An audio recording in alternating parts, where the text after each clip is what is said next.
"Soldier, get back here," Daniel Cross whispered, but the German shepherd did not move an inch. The dog stood in the weeds at the foot of the porch, shoulders stiff, ears forward, eyes locked on the front door of the forgotten house, as if something on the other side had whispered his name. Daniel had trusted that look in places where one wrong step could change a man's life forever, and even after years away from the Navy, even after the medals were boxed up, and the nightmares had quieted into long, sleepless mornings, he still knew better than to ignore the dog who had never once led him wrong. The house sat at the end of a cracked gravel road outside Fairview, Tennessee, half hidden behind overgrown maple trees and a sagging white fence. Its gray paint had peeled in long strips, the porch boards bent from years of rain, and the mailbox leaned sideways with the name Cross barely visible beneath rust and dust. Daniel had inherited it from an uncle he had not seen since childhood, a man his family rarely mentioned and never explained.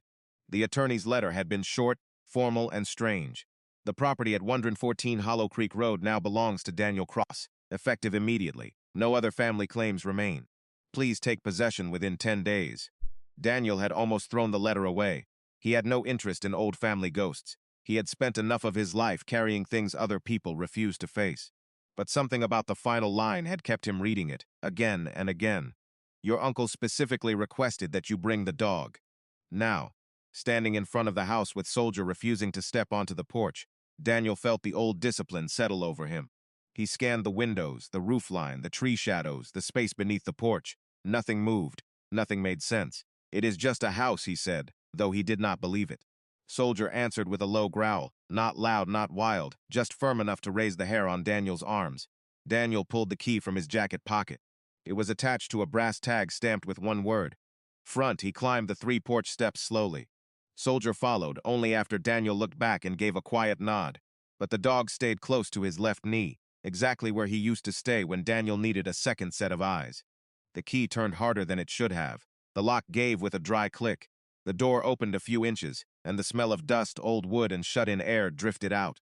Inside, the front room was dim, crowded with sheet-covered furniture and stacked boxes. Sunlight slipped through torn curtains, cutting pale lines across the floor.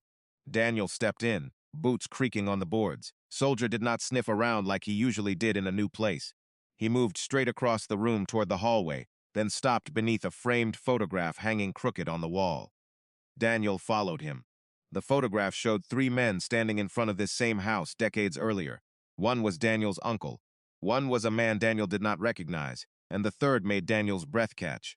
It was his father, young and unsmiling, wearing a navy jacket Daniel had never seen before. "Dad," Daniel murmured. Soldier lifted one paw and scratched once at the floorboards below the picture. Daniel knelt, wiped away dust with his sleeve, and saw deep marks in the wood, as if someone had pried it open long ago and sealed it back in a hurry. From outside, a truck slowed on the road, then rolled past the house without stopping. Daniel looked toward the window, then back at Soldier. The dog's eyes were still fixed on the floor. Daniel had come to claim an unwanted house. Now he understood the house had been waiting for him. Daniel stayed on one knee, staring at the old floorboards, while Soldier stood beside him like a guard who already knew the room was hiding something. "What did you find, boy?" Daniel asked quietly. Soldier tapped the same board again with his paw, then looked toward the hallway. Daniel slipped a pocket knife from his coat and worked the tip carefully into the seam. The wood shifted, but only a fraction of an inch. It had been nailed back down, not by a carpenter, but by someone in a hurry. Before Daniel could pry it loose, a sharp knock sounded at the open front door. "Mr. Cross," a woman called. Daniel rose slowly and turned. An elderly woman stood on the porch, wrapped in a blue cardigan, holding a paper grocery bag against her hip. "I saw your truck," she said. "Figured you might need something that was not covered in dust." Daniel stepped closer but kept Soldier beside him. "That is kind of you, Mom." She gave Soldier a cautious smile. "Handsome dog. He looks like he does not miss much. He usually sees trouble before I do." The woman nodded, as if that answer meant more than Daniel intended. "I am Ruth Bell. I live half a mile down by the little white church. I knew your uncle." Daniel accepted the bag. Inside were 2 bottles of water, a loaf of bread, and a jar of peanut butter. "I appreciate this, Miss Bell. Ruth is fine." Her eyes moved past him into the house, then toward the crooked photograph on the wall. Her face changed. "You saw it then?" Daniel followed her gaze. "The picture? Your father hated that picture." Daniel's chest tightened. "You knew my father?" Ruth looked down at her hands. "Everybody knew Thomas Cross, until people decided it was safer to pretend they did not." Daniel took one step onto the porch. What does that mean? Ruth glanced at the road before answering. It means your uncle left you this house because he could not leave you the truth in a letter. Daniel heard the words, but they landed slowly, like stones dropped into deep water. The attorney said he specifically wanted me to bring Soldier. Ruth looked at the German shepherd. Then your uncle was smarter than people gave him credit for. Soldier suddenly turned his head toward the hallway and let out a low warning sound. Ruth stiffened. That dog hears it too. Hears what? Daniel asked. Ruth lowered her voice. This house settles at night, sure. Old places do that. But for years your uncle said there was a room. Inside that was not supposed to exist. He said the house remembered things people paid good money to forget. Daniel looked back into the dim front room. Who paid? Ruth did not answer right away. A black SUV appeared at the far bend of Hollow Creek Road, moving slowly, too slowly for someone just passing by. Ruth noticed it and pulled her cardigan tighter. I should go. Miss Bell, Daniel said, what was my father doing here? Ruth stepped down from the porch, but before leaving, she looked him straight in the eye. Trying to save men who had already given too much. The SUV rolled closer, then continued past the driveway without stopping. Daniel watched its tinted windows slide by. Soldier stood rigid until the vehicle disappeared behind the trees. Daniel went back inside, closed the door, and turned the old lock. The house fell quiet again. He returned to the floorboards beneath the photograph, this time with a small pry bar from his truck. All right, Soldier, he said. Let us see what my uncle wanted us to find. The board came up with a dry groan. Beneath it sat a flat metal box wrapped in oilcloth. Daniel lifted it out and brushed away the dust. On top was an envelope, yellowed with age, with his name written in a hand he did not recognize. Daniel opened it carefully. The first line made him stop breathing for a moment. Daniel, if you are reading this, then Soldier brought you to the right place. Daniel read the line again, slower this time, while Soldier sat close enough that his shoulder pressed against Daniel's knee. Daniel, if you are reading this, then Soldier brought you to the right place. The words made no sense and too much sense at the same time. His uncle had never met Soldier, at least not that Daniel knew, yet the letter spoke of the dog like part of a plan. Daniel unfolded the rest of the page, careful not to tear the brittle paper. Dear Daniel, I owe you more than a house. I owe you the truth your father was never allowed to tell. Daniel stopped there and looked toward the photograph on the wall. His father's young face stared back from behind dusty glass, serious and distant, a man Daniel remembered mostly through silence. You were here, Daniel whispered. Why did nobody tell me? Soldier's ears lifted toward the front window. Daniel paused, listening. No engine, no footsteps, only the old house shifting in the afternoon wind. He reached into the metal box and found a brass key, a folded property map, and a small black tape recorder wrapped in a handkerchief. The recorder looked like it had not been touched in decades. A strip of masking tape across the front read, Thomas Cross, Hollow Creek meeting, June 14. Daniel felt his throat tighten. That is my father, he said to Soldier. Though the dog only watched him with patient brown eyes, Daniel pressed play. For 3 seconds, there was only static. Then a voice came through, faint but unmistakable. My name is Thomas Cross. I am recording this because if anything happens to these files, somebody needs to know we tried to stop it. Daniel froze. The voice was younger than he remembered, but it carried the same calm weight he had heard at the dinner table as a boy. Another man spoke on the tape. Tom, lower your voice. Reeves has people everywhere. Daniel glanced at the map. One name had been circled in red pencil, Reeves Development Holdings. He had never heard it before, yet the slow black SUV outside suddenly felt less random. The recording crackled again. His father said, they are targeting veterans who cannot afford lawyers. They buy the debt, scare the families, and take the land for pennies. If we can get the original contracts, we can prove the signatures were altered. Daniel stopped the tape. For a long moment he did not move. Then he stood so quickly the old floor complained beneath his boots. Altered signatures, he said. Land. Veterans. Soldier walked to the hallway and looked back, as if asking why Daniel was still standing there. You know where the next piece is, do you not? Daniel picked up the brass key and followed him. The hallway was narrow, lined with faded wallpaper and family pictures turned gray with age. Soldier passed 2 bedrooms and stopped outside a locked study at the rear of the house. The door had no knob, only a square keyhole dark with dust. Daniel slid in the brass key. It fit inside. The study smelled of paper, cedar, and old smoke. A desk sat beneath a boarded window, stacked with ledgers and envelopes tied in string. On the wall hung a framed Navy photograph of Daniel's father and uncle standing with 6 other men. Below it was a handwritten note taped to the frame. They did not steal from strangers. They stole from men they knew would stay quiet. Daniel took one careful step into the room. "Not anymore," he said. Soldier moved to the desk, sniffed the bottom drawer, then gave one sharp bark. Daniel pulled it open and found a folder marked Cross Family Claim. His own last name stared back at him. Before he could open it, tires crunched over gravel outside. Soldier turned toward the window, silent and alert. Daniel parted the curtain just enough to see a sleek black SUV parked in front of the porch. A man in a tailored gray coat stepped out, smiling like he had arrived for a friendly visit. He looked up at the house and called, "Mr. Cross, my name is Malcolm Reeves. I believe we should talk before you make a terrible mistake." Daniel did not answer right away. He kept two fingers on the curtain and watched Malcolm Reeves stand beside the black SUV with the kind of confidence that came from owning too many rooms before he entered them. Soldier stood beside Daniel, quiet now, which somehow felt more serious than a growl. "Stay," Daniel said softly. Soldier did not sit. He simply held position, eyes on the door. Daniel slipped the Cross Family Claim folder under his jacket, closed the study door behind him, and walked back through the dim hallway. When he opened the front door, Malcolm smiled wider.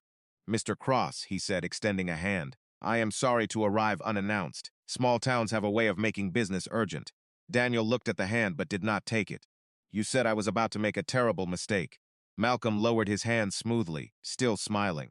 "Keeping this property would be the mistake. This house is unsafe, expensive, and tied to a past that nobody in Fairview benefits from reopening."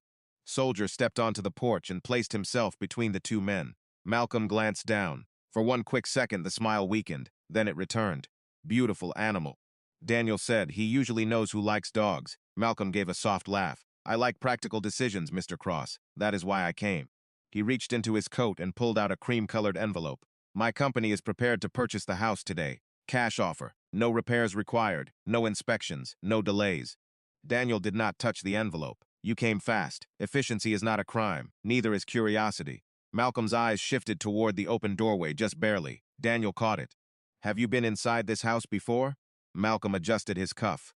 "My family has developed property in this county for 3 generations. I know most old houses around here." "That is not what I asked." The air changed. A pickup rolled by slowly on Hollow Creek Road, then disappeared around the bend. Malcolm waited until it was gone.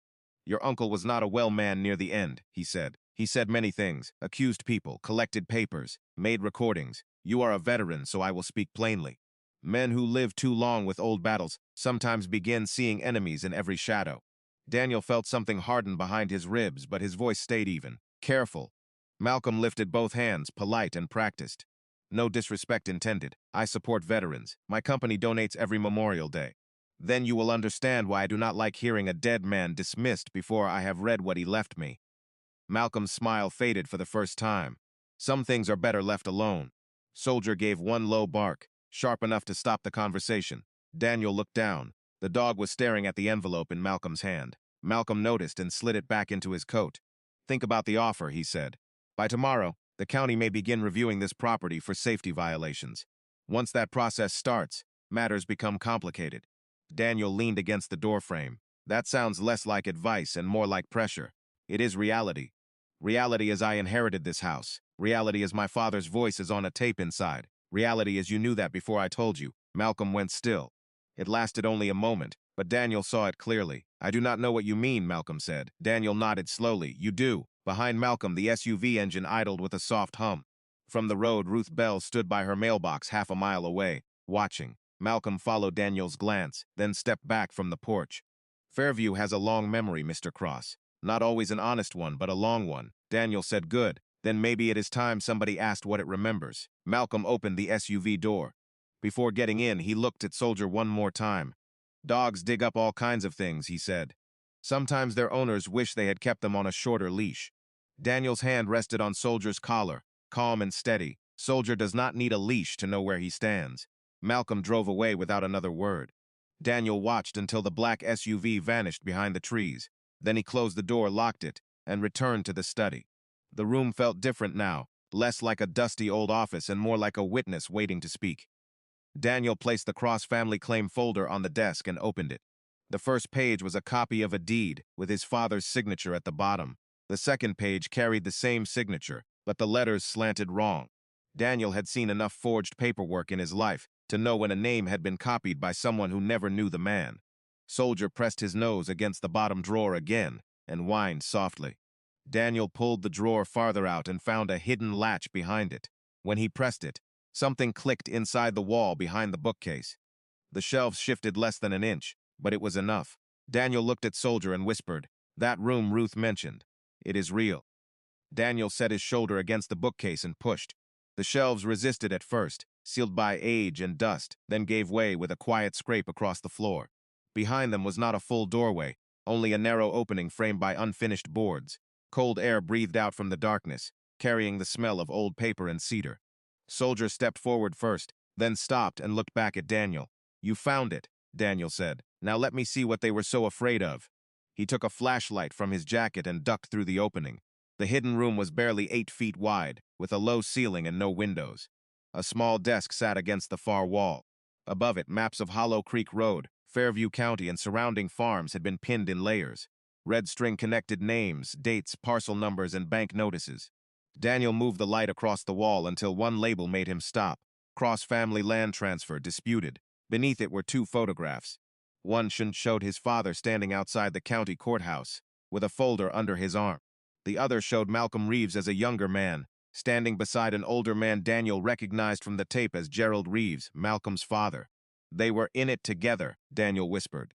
Soldier sniffed beneath the desk and nudged a gray metal filing cabinet. Daniel opened the top drawer. Inside were folders labeled with last names: Barnes, Whitaker, Lowell, Hendricks, Cross.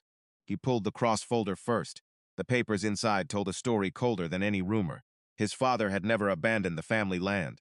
He had challenged the transfer, filed complaints, and gathered affidavits from other veterans who claimed their signatures had been changed after they signed temporary loan papers. Daniel read one statement aloud, his voice low. "I was told I was signing a payment extension. 2 months later, they said I had sold my land." He lowered the page. "That is how they did it." Soldier gave a soft whine. Daniel turned to the desk and found another tape recorder, smaller than the first, with a note wrapped around it. "Play this after you know Reeves came to the house."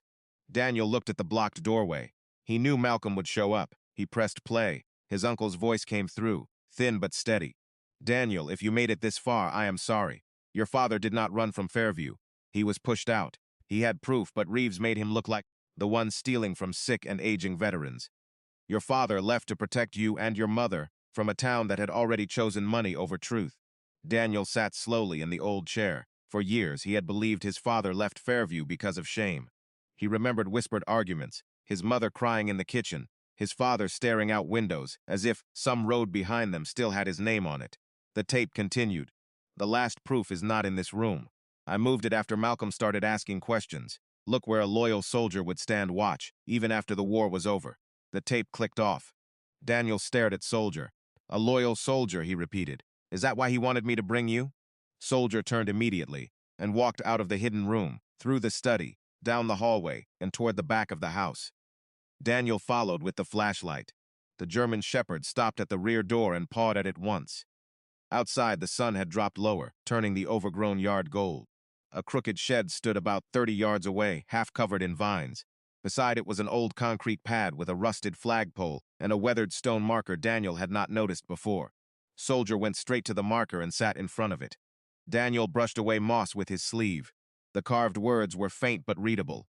"For those who came home and were forgotten." Daniel swallowed hard. This was not just his house, he said. It was a promise. Soldier lowered his nose to the ground beside the marker and began scratching at the dirt, careful but determined. Daniel knelt beside him and touched the soil. It was softer than the ground around it. From the road, a vehicle slowed again, hidden beyond the trees. Daniel did not look up. He kept one hand on Soldier's back and whispered, "All right, boy, show me what my father died trying to protect." Soldier scratched at the soft ground beside the stone marker with careful urgency, not tearing wildly, just clearing away dirt as if he understood the thing beneath it mattered. Daniel set the flashlight on the concrete pad and used his hands at first, then reached for the folding shovel he kept in the back of his truck. "Easy, boy," he said. "We are not rushing this." Soldier looked toward the tree line, ears stiff. A vehicle was idling somewhere beyond the bend, hidden by brush and evening shadow.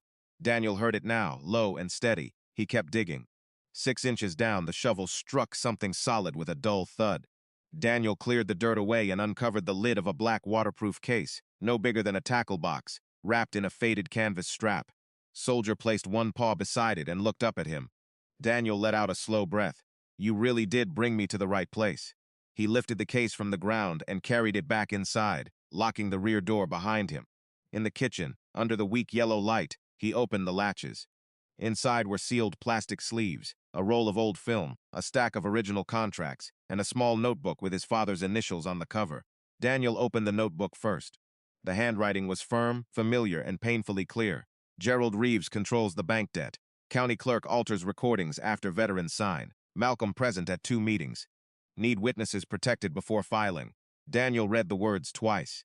Malcolm was not just covering for his father, he said. He was there. A knock sounded at the back door. Soldier moved instantly between Daniel and the kitchen entrance. Daniel? Ruth Bell's voice called from outside. It is Ruth. Please open up. I came through the back so nobody would see me. Daniel unlocked the door but kept the chain on.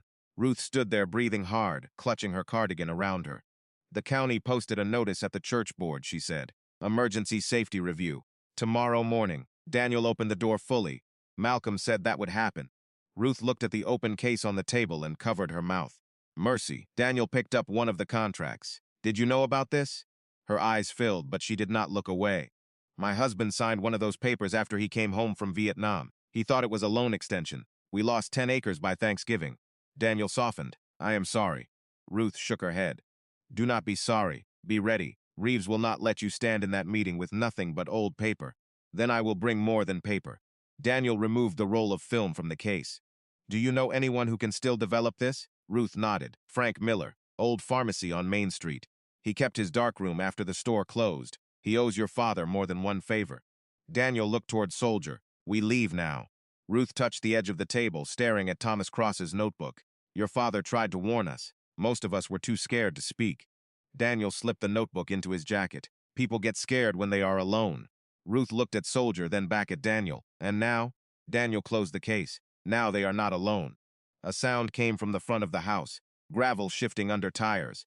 Headlights swept across the curtains and disappeared. Soldier did not bark. He simply walked to the front room and stood beneath the crooked photograph of Daniel's father, steady as a statue. Daniel followed and saw a white envelope had been pushed through the mail slot. He picked it up. Inside was an official county notice declaring the house unsafe for occupancy pending review.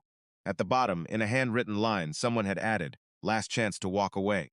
Daniel folded the paper once and placed it beside the metal case. Ruth whispered, "What are you going to do?" Daniel looked at his father's photograph, then at Soldier. "I am going to Main Street," he said. "Then tomorrow I am going to make Fairview listen." Daniel drove into Fairview with Soldier in the passenger seat and Ruth Bell following behind in her old blue sedan. Main Street looked quiet under the evening lights, but Daniel could feel the town, watching through dark storefront windows and half-open blinds. Frank Miller's old pharmacy sat between a hardware store and a closed barber shop, its faded green sign still hanging above the door. Daniel knocked twice. A thin man in his 70s opened the door just wide enough to see out. "We are closed," Frank said. Ruth stepped forward. "Frank, it is me." His eyes moved from Ruth to Daniel, then to Soldier.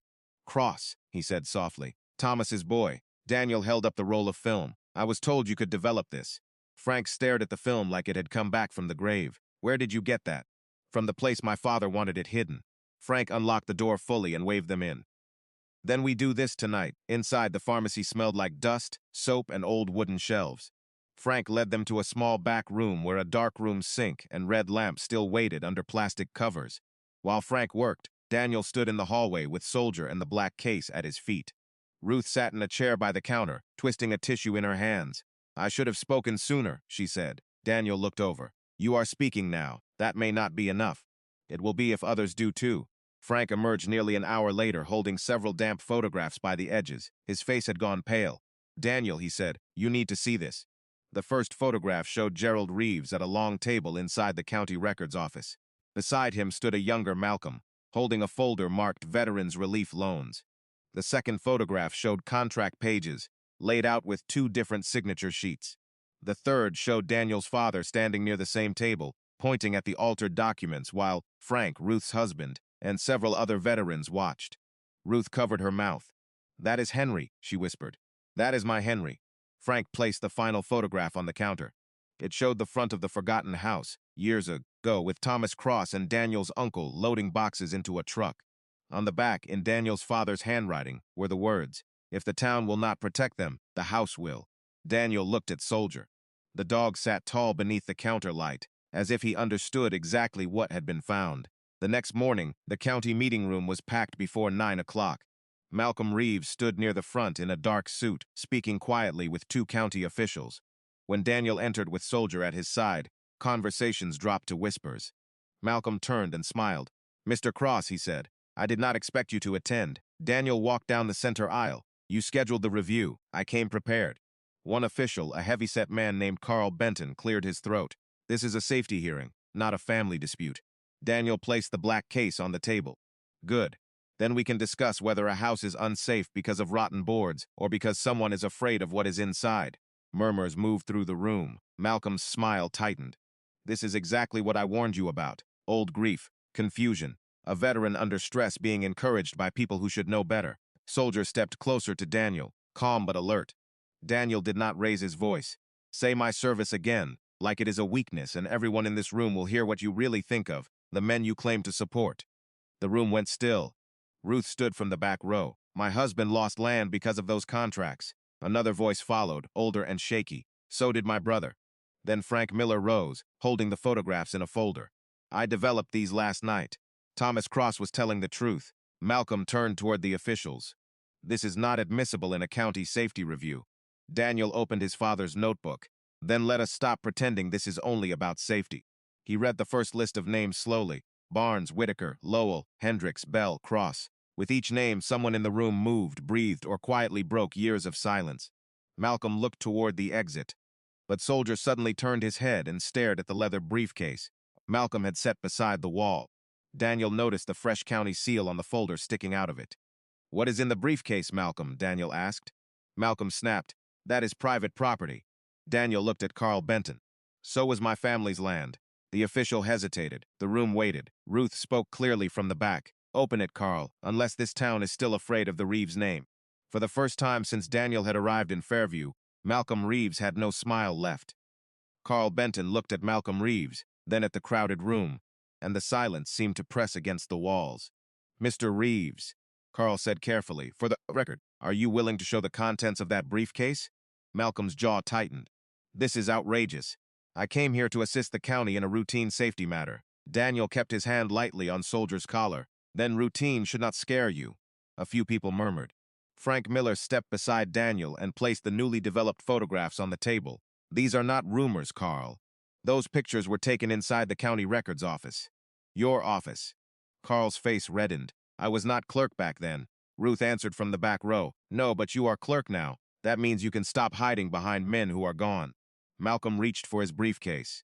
Soldier did not move toward him, but the dog stood taller, eyes fixed, steady as a warning bell. Daniel said, "Do not make this harder than it needs to be."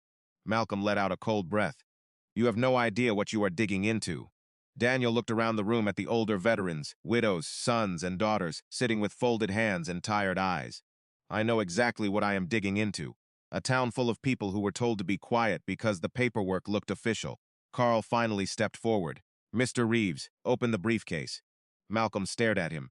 "You work with my company on half the county projects." Carl swallowed. "And today I work for the county." The room shifted. Malcolm slowly placed the briefcase on the table and opened it. Inside were files labeled Emergency Demolition Authorization, Hollow Creek Road Acquisition Plan, and Reeves Development Holdings Preliminary Transfer. Daniel picked up the first folder and read the date. "Tomorrow," he said. "You are going to have the house declared unsafe tomorrow and transferred before any of this could be reviewed." Malcolm snapped, "That property is a hazard." Daniel held up the folder. "Then why is the demolition contractor already listed under your company before the county approved anything?" No one spoke. Carl took the document from Daniel and read it, his face changing line by line. "This has my office seal," he said quietly, "but I did not sign this." Frank leaned over the table. "Looks like the old habits never stopped." Malcolm pointed at Daniel. "You think this makes you a hero? Your father tried the same thing. He lost." Daniel's voice stayed calm. "No." He waited. He opened the notebook and read from the final page. "If Daniel ever stands where I could not, tell him I did not leave because I was ashamed. I left because I believed one day the truth would need someone stronger than me to carry it." Daniel closed the notebook. "My father did not lose. He preserved the evidence until this town was ready to hear it." Ruth walked forward with a photograph in her hand. My Henry died believing people thought he sold our land for drinking money. He never did. Another man stood near the aisle. My brother was called careless for losing the farm. He could barely sign his own name after his stroke. That signature was not his. One by one, voices rose, not angry, not wild, but steady after years of silence. Malcolm looked toward the door. Carl picked up his phone. I am calling the state attorney general's office. This meeting is no longer only a safety review. Malcolm said, You will regret this. Daniel turned to him. No, Malcolm. Regret is what people in this room have lived with because your family sold lies as law. Soldier suddenly moved to the table and nudged the cross folder with his nose. A folded page slipped out and landed face up. Daniel picked it up. It was the original witness list, signed by Thomas Cross, Daniel's uncle, Frank Miller, Ruth's husband, and 12 others. At the bottom was a final note. The house is the archive. Do not let Reeves take it. Daniel handed it to Carl. This is why he wanted that house gone. Carl nodded slowly. Then the demolition review is suspended immediately. Ruth covered her face and cried softly, but she was smiling. Frank put a hand on Daniel's shoulder. Your father would have stood right where you are. Daniel looked down at Soldier, who sat beside him as calm as sunrise after a long storm. No, Daniel said gently. He did stand here. We just finally listened.